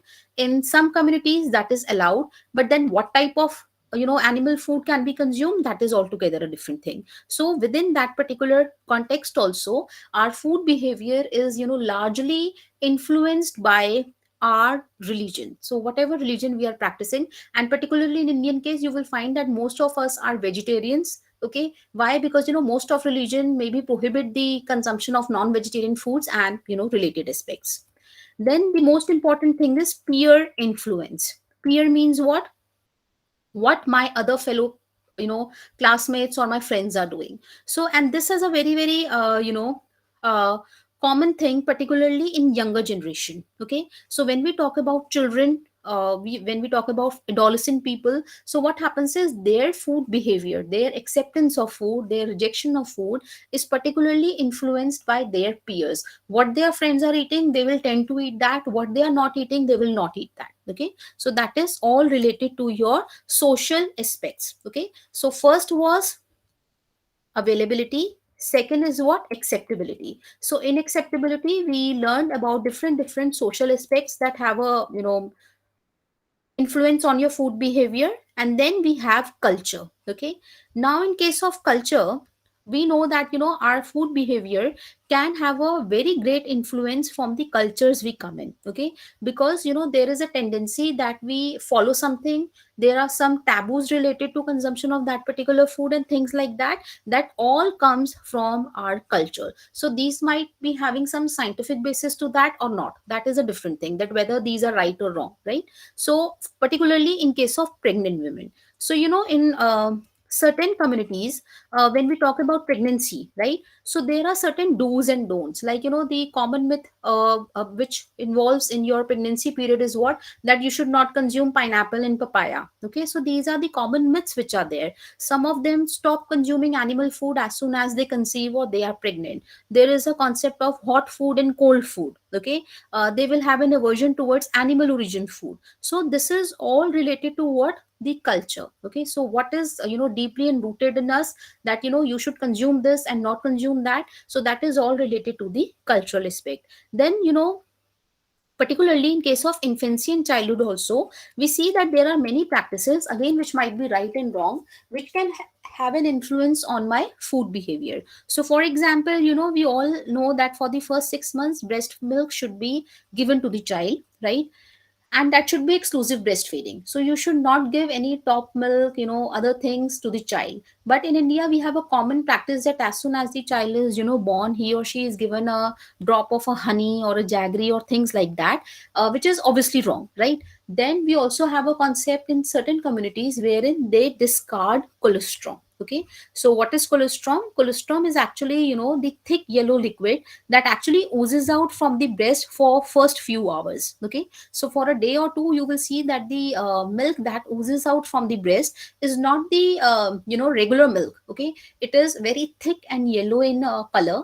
And why this is so? Because that is colostrum. And what is colostrum and why this is very thick and yellow? Because it has very, very high amount of antibodies, and it is very high in vitamin A. Okay, but here in our community there are certain sections wherein they say that you should not feed colostrum to the child, thinking that it is impure milk. Okay, or that might do harm to the child. On the contrary, that should be fed to the child, because it is it is very, very high on antibodies, and it is very, very high on vitamin A. So these are again some of the aspects which will have influence on my food behavior. Then, particularly foods during the adolescence, right? So usually at the age of menarche, which is starting of the menstruations, girls are advised to have some foods, restrict some foods which are related to being menstruating. Then we have a concept of hot and cold food. Okay, so that is not related to seasonal availability or the spiciness or things like that, but there is a concept that for example, you should not eat curd in winters. Okay, because that is related to the cold concept of the food and so on. Okay, so that is all related. And then food during illness and diseases. So very primitively, long years back, we used to restrict food when we were ill. Okay, and this was a common practice. If somebody had fever, or they were they had some infection or infestation, so there was some amount of food that was withheld. Similarly, there was a practice of withholding the food if child had diarrhea. But nowadays we say that even if child has diarrhea and if mother is breast milking, please continue breastfeeding the child. Okay, so then this is a then there is a concept of food and combination of food. Okay, so like we have one of the sciences which is nutrition. We also have other part of the sciences which is ayurveda, or some other homeopath and other things, wherein we see that there are certain food combinations which they perceive to be harmful. So you should not eat milk, or milk related products with fish. Okay, or you should not consume green leafy vegetables with animal food. Okay, so these are certain food combinations which have been evolving, and people are very hindered to take or consume these. Then obviously, as discussed, there is economic aspect which influences my behavior. So what does my pocket allow? So if I'm a person who is not earning good, I will be restricting my food choices. But if I'm a person who is earning well, maybe I can have some of the fruits and foods which are expensive, but it's okay as long as I'm able to afford that. Then the psychological aspect. Okay, so psychological aspect means what, that I as an individual have different experiences to that particular food. Okay, so maybe in terms of frustration, depression, or when I am looking forward for escape in the form of food, I will like certain food, or I will have an aversion to that particular food. So for example, if I am stressed out, and I have, different deadlines coming up, I usually have an higher intake of tea and coffee. Okay. Or when in stressful condition, I would like to have a chocolate. Okay. So these are the different things which have a psychological control. So food is related to your psychology. If you get good marks, okay, or your child does good, so the first thing which you want to reward the child is with chocolate or sweets and things like that. Okay. So that is all related to psychology impacting your food behavior. Then lastly, I have personal things. So in personal behavior, there might be different things. Sorry, I think this is moving ahead. Yeah. So in this personal behavior, okay, this is focused on that how you individually is interacting with the food. Okay. And this will be influenced by knowledge. So whatever knowledge you have will have an impact on your food behavior. So there are sensory affective factors. So basically, I like particular type of the food because it appeals my senses. Okay. I like its odor, or I like the appearance, and that is why, I feel that this food tastes good. So the aroma or the flavor of chocolate or, coffee. Okay. So these are the things which will have an impact. Then anticipated, consequences. So a particular type of food is accepted or rejected based on that what will be the consequences. Okay. So maybe I had consumed this particular, type of food, and when I ate that, I had stomachache. Okay. Or I got my stomach upset, or I had nausea. So, next time before consuming that particular food, I will be little cautious that no, I think this created problem last time. So I may not be able to, be very, very readily avail I might not be able to very readily accept that particular food next time. And lastly, it is my idential factors. Okay. So basically, because of my knowledge, because of my ideas, I might be able to accept this particular food or not. Okay. So, whenever I talk about non-vegetarian food items also, right? So, I am a person who is a non-vegetarian eater, but I can only consume chicken, meat, or fish. Okay. But I am not very good, or I am not very readily accepting the seafood. So I have an aversion towards eating, prawns and other things. Why? Because this is something which I don't like it. So this is your personal identical factor, your knowledge, your acceptance, that whether you are accepting that particular food or you are rejecting that particular food. Okay. So this was all related to your unit number 3. Now the session is open, so whatever you need to discuss from your side, you're most welcome. So I am stop sharing my screen because this was block 1 which we had to cover today. So now it is, you can unmute yourself one by one and you can ask in your questions and interact. Okay. So my idea was first to go through your manuals. Okay. So whatever was important, I discussed in. Now it is up to you. Whatever you have questions, whatever you want to add on, you're most welcome. Yeah. So one by one, you can unmute yourself and please ask your questions. Yes.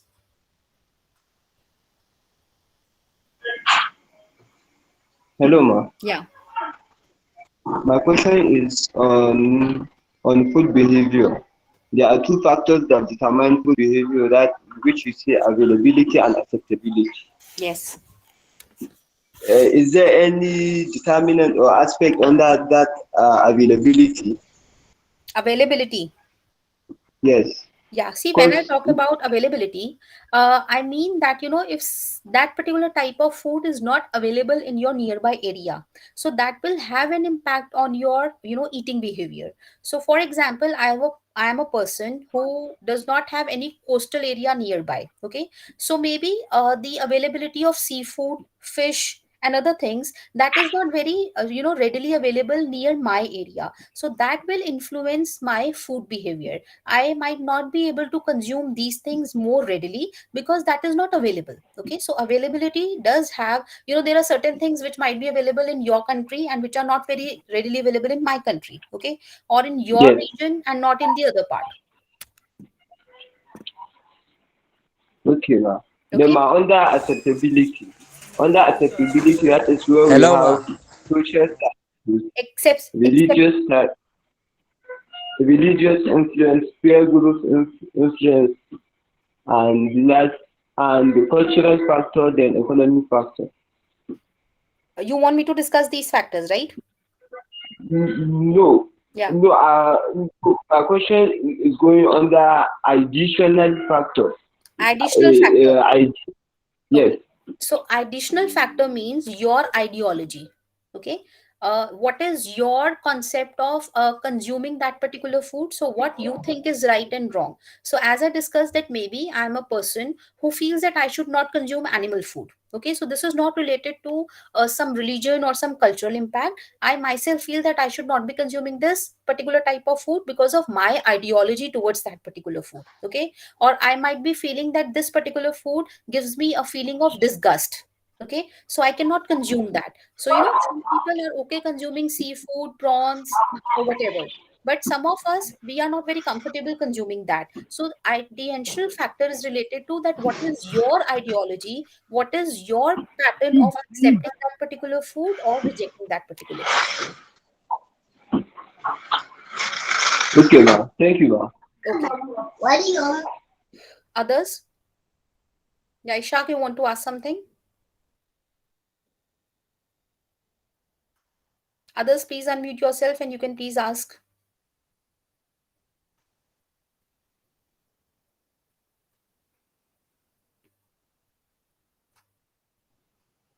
Hello, Please ma. ask your questions. Hello, ma. Yeah. We are not making attendance. Is there no problem? Yeah. 1 minute, 1 minute. I Yes, can sorry. interpret it there in between. Yeah. All are requested to go to your LMS portal and go to the course of DNHE3. Okay, where the attendance is Okay. generated. Go to the DNHE3 because this class is for DNHE3, na? That's why the attendance made is for DNHE3. You go to the DNHE3. Attendance is open there. Okay. Okay, sir. So anyone else, any questions you want to add on something, discuss, please, you're most welcome. Yes, ma'am. It's a question. Yeah. My next question is under anticipated consequence. Is it that based on the observation of the client or the the patient? No, based on the perception of someone There is some that background really noise. have a question. There is some background noise. Can you Ma'am? please write it down in the chat box? It's not very clear. Okay, ma'am. Yeah. You can repeat it or please write down in the chat box because there is some background noise and I'm not able to hear you clearly. So while he's writing in the chat box, any other questions? Class, please, you have to discuss questions from your side. So whatever you feel you need to add on, even your, perception or your, Hello, hello, ma. yeah. We are seeing experience issue on this attendance. Attendance to sir has told you now that you have to log in and then in DNHE3 you have to We have mark. logged in. We have logged into our MLA portal, and we can Okay, attend the present. just share the screen. Just share the screen. Okay. Yeah.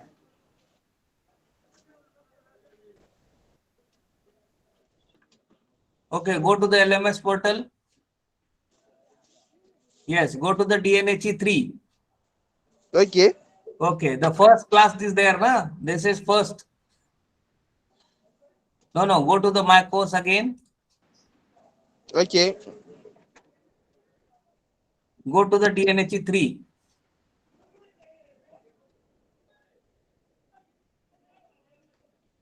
Okay. Attendance, yes. This did nothing shows. Just wait. I will check it. Just wait. Sir, it's still showing custom mark on DHE3. Okay, DNHE3. just wait. I will check it. Just wait. It's just showing question mark.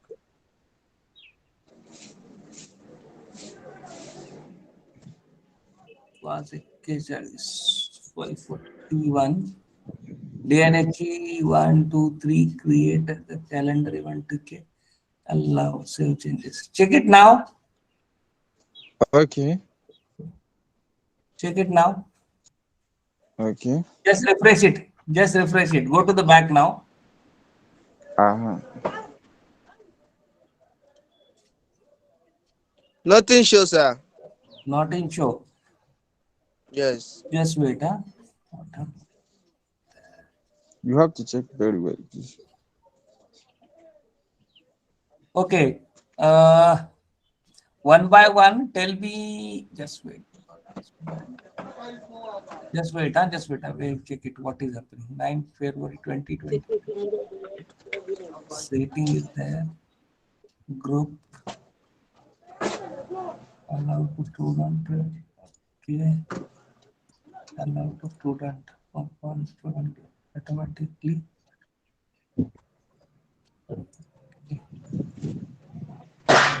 Check it now. No, no. Go to the back. Go to back first.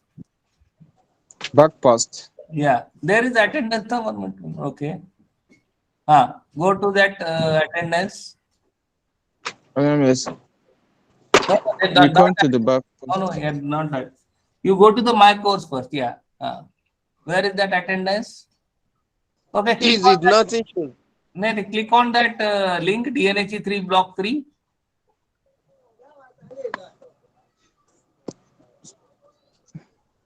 Let us go back, sir. No, do not click on mark are done. Nothing clicks on this. Okay. I said all course. All courses. Nothing shows there. Okay.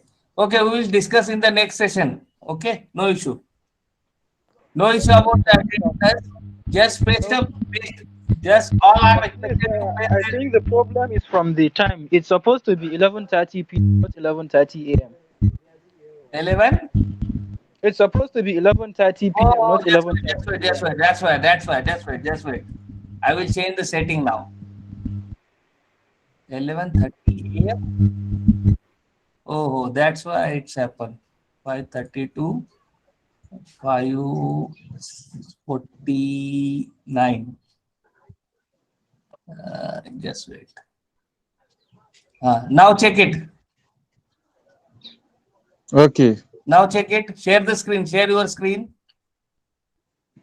Okay, sir.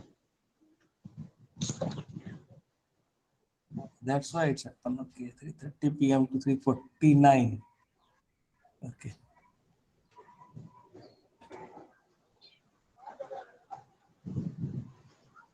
Share the screen now.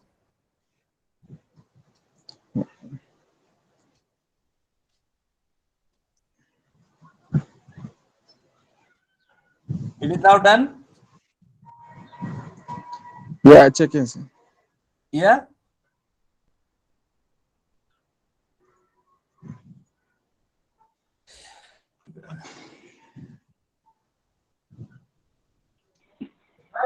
So actually, the attendance is still showing question mark. Okay, not just refresh it the page. Now go to the my course. Yeah. Go to the my course DNHE3.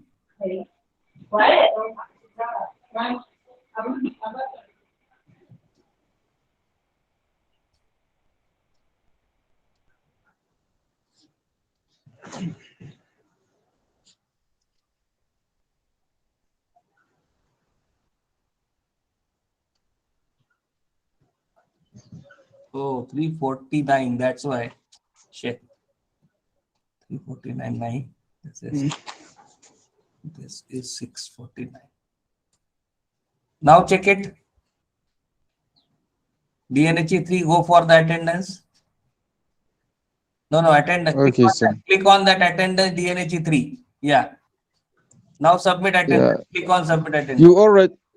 You already changed the date, sir. Yes, no problem. Click on present. All are requested to do the attendance now. You already changed the date, but Yeah. they are showing custom. There is some issue regarding the timing, I think so. That's why it's okay. Thank you very much. Any other question? Sir, it is still showing custom mark on the status, sir. No, it will update it. Share your screen. Okay. Stop sharing, Mr. Who is sharing the screen? Umar Abba. Click on stop. Yes. Click on stop sharing. No. Okay. Now you share your screen. Uh, Abu Bakr. Sir. Yeah, please share your screen. Okay.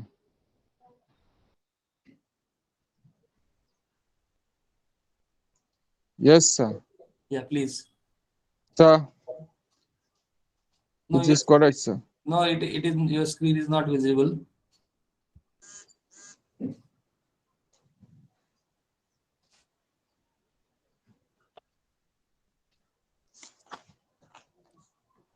Everything is correct, sir. Yeah, On the okay. attendance.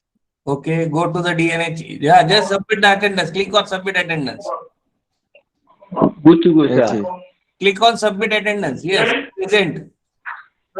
Click on present and save changes. Okay, sir. Yes, thank you very much. Anyone? Sir, everything is correct on the attendance. Okay, It's yes, correct. everything is, yes, it is corrected now. Yeah. Yeah. Okay. Any question Okay. regarding today's session? Thank you. Yeah. Thank you very much on the attendance. Yeah. On the, Yeah. Yes, sir. Then another question. Yeah, tell me.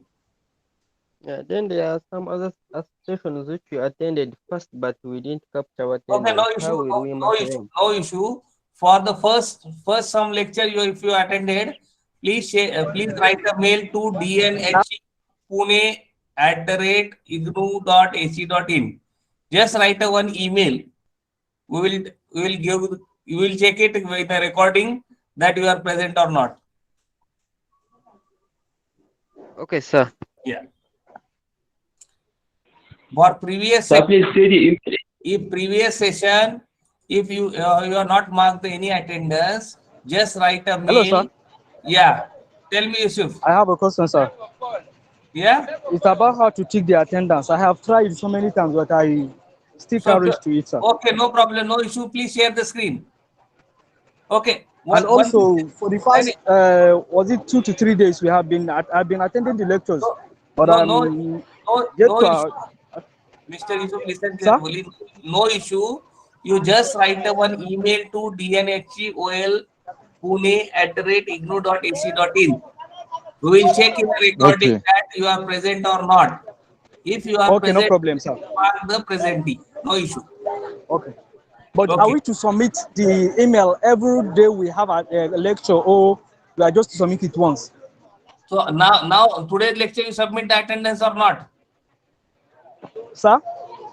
Today's lecture you submit the attendance or not? No, I haven't. What I'm saying is that are we to submit the email every day we have lectures, or No if we issue. just submit it once, it is Today. okay?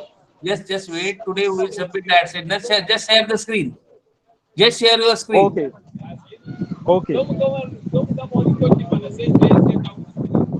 Madam, 1 minute only, please. Huh?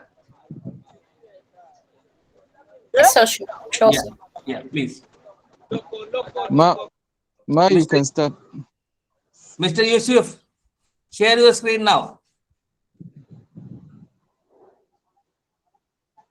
Madam, any question left regarding academic? I think there are two questions, sir. So I don't know Yeah, if tell me, you. madam. No problem, no issue. In between, we will check it. Okay.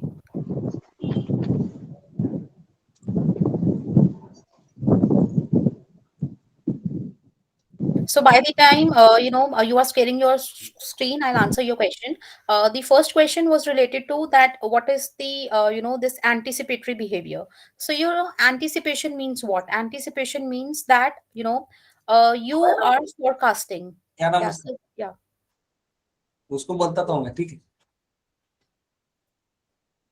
So Khalifa asked the question that there is more clarification required on anticipated consequences. So anticipated consequences means that you are predicting that when you eat this particular type of food, there is something wrong that can happen. Okay, so this might be from your past experiences. So as I gave you an example, that for example I ate fish, or I had consumed peanuts. Just an example, and at that time it caused me nausea, which might be because of that consumption or whatsoever. So next time when I'm consuming that, I have this anticipation that consumption of this particular food item will have some negative effect. Okay, so that is what is that your food behavior is influenced by the anticipated consequences. So these are, predictive consequences which you think might have a positive impact, or more importantly the negative impact. For example, if I talk about taking vitamin supplements, so we know that some of us might be consuming that thinking that, whatever I'm not having from the diet, I will be able to fetch that from the supplement which I'm consuming.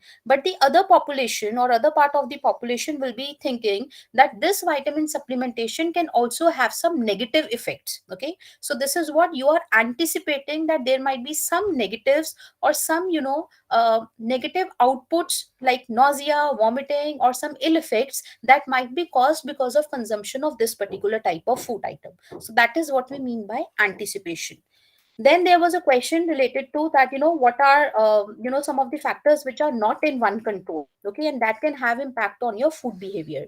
So, most of the things which we learned about, they are learned behaviors. But, think of a family or a child who is born into a family who does not consume one particular type of food. Okay, so let's take again an example that here in India we have most of our populations who are vegetarians, right?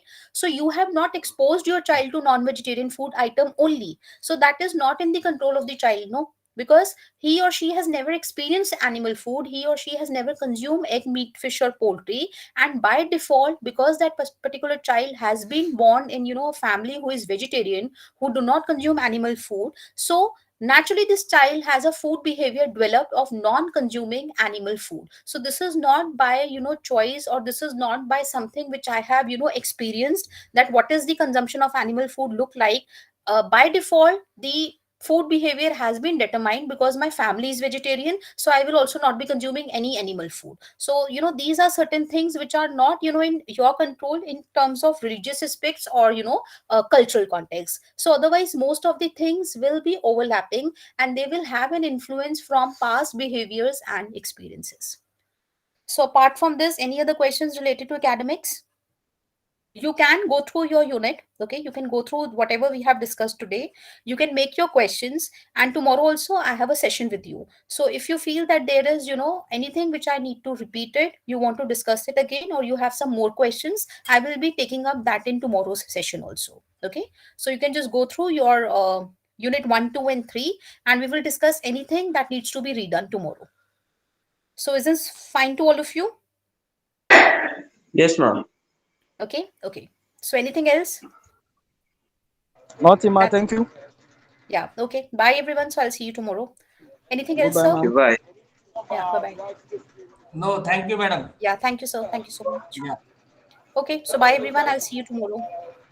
thank you, madam. Yeah.